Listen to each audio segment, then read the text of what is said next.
एक नगर में राजा नल और रानी दमयंती रहते थे।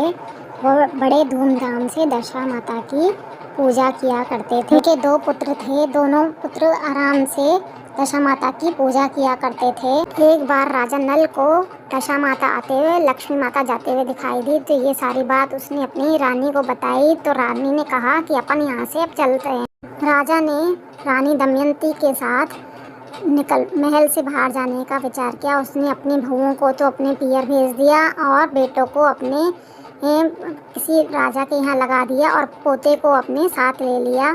उन्होंने देखा कि लोग दशा माता के डोरे ले रहे हैं।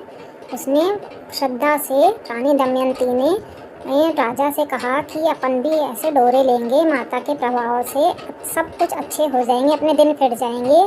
वो नगर के सेठ के पास गया जो उनका दोस्त था। उन्होंने कहा कि हम तुम्हारे यहाँ नगर के सेठ के यहाँ एक खूंटी का, वो सेठानी का हार टंगा था।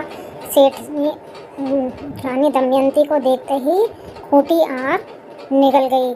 तो उसने सोचा कि यहाँ से निकल पड़ते हैं। वो राजा के साथ रानी दमयंती निकल गई। उसने अपनी बहन के यहाँ पे कहलवाया तो वो उसका नौकर कहने आया, आपका भाई आया है। तो वो बोले किस हाल में आया है? तो बोले फटे हाल में आया है। तो बोले मेरे उसको पीपल के पेड़ के नीचे रुकवा दो। बहन जब खाना लेकर आई तो भाई के हाथ लगाते ही वो कीड़े मकोड़े बन ने फिर वहीं पे उसको गाड़ दिया और आगे निकल चले। फिर तीतर मार के लाया तो तीतर उड़ गया और वो पोता पानी में बह गया। वो आगे जाकर एक बगीचे में सो गए तो सुबह उठकर देखा कि बहुत क्यारियां फूल से खिल रही हैं।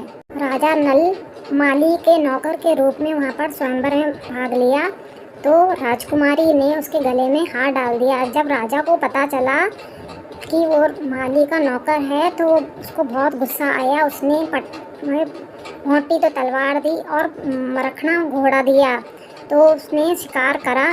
तो शिकार को मिलते ही वो चौंक गए सभी लोग। तो राजा का जो दोस्त था सेठ जी, उसके सेठानी का हार, खूंटी हार उगल रही थी। देखते देखते सब लोग चौंक गए। कैसे हुआ?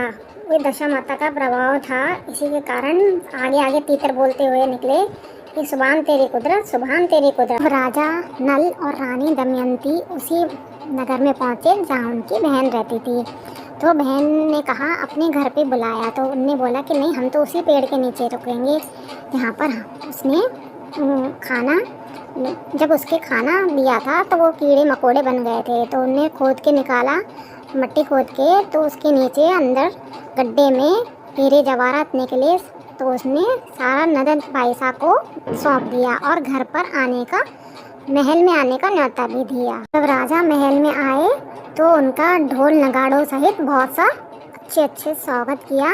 सभी महलवासी ने धूमधाम से ढोल बजाए और सभी ने दशा माता का आशीर्वाद लिया।